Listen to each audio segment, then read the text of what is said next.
For art establishes the basic human truth, which must serve as the touchstone of our judgment. The artist, however faithful to his personal vision of reality, becomes the last champion of the individual mind and sensibility against an intrusive society and an officious state. The great artist is thus a solitary figure. He has, as Frost said, a lover's quarrel with the world. In pursuing his perceptions of reality, he must often sail against the currents of his time. This is not a popular role. If Robert Frost was much honored during his lifetime, it was because a good many preferred to ignore his darker truths. Yet in retrospect, we see how the artist's fidelity has strengthened the fiber of our national life.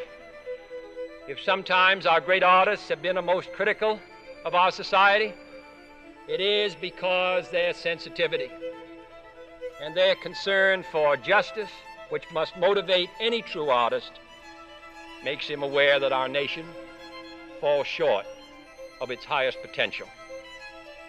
I see little of more importance to the future of our country and our civilization than full recognition of the place of the artist. If art is to nourish the roots of our culture, society must set the artist free to follow his vision wherever it takes him. We must never forget that art is not a form of propaganda, it is a form of truth. And as Mr. McLeish once remarked, of poets, there is nothing worse for our trade than to be in style.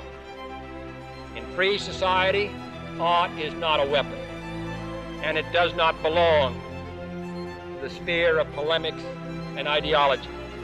Artists are not engineers of the soul.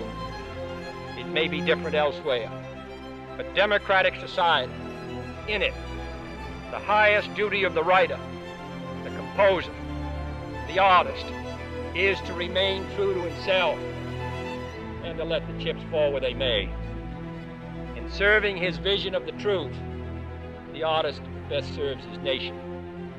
And the nation which disdains the mission of art invites the fate of Robert Frost's hired man, the fate of having nothing to look backward to with pride and nothing to look forward to with hope.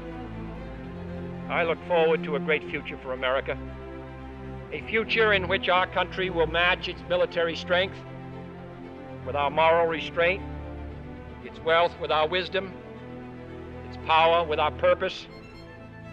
I look forward to an America which will not be afraid of grace and beauty, which will protect the beauty of our natural environment, which will preserve the great old American houses and squares and parks of our national past, and which will build handsome and balanced cities for our future. I look forward to an America which will reward achievement in the arts as we reward achievement in business or statecraft. I look forward to an America which will steadily raise the standards of artistic accomplishment and which will steadily enlarge cultural opportunities for all of our citizens. And I look forward to an America which commands respect throughout the world, not only for its strength, but for its civilization as well. And I look forward to a world which will be safe, not only for democracy and diversity, but also for personal distinction. Robert Frost was often skeptical about projects for human improvement.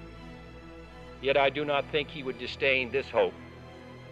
As he wrote during the uncertain days of the Second War, take human nature altogether, since time began, and it must be a little more in favor of man, say a fraction of 1% at the very least, our hold on the planet wouldn't have so increased. Because of Mr. Frost's life and work, because of the life and work of this college, our hold on this planet has increased.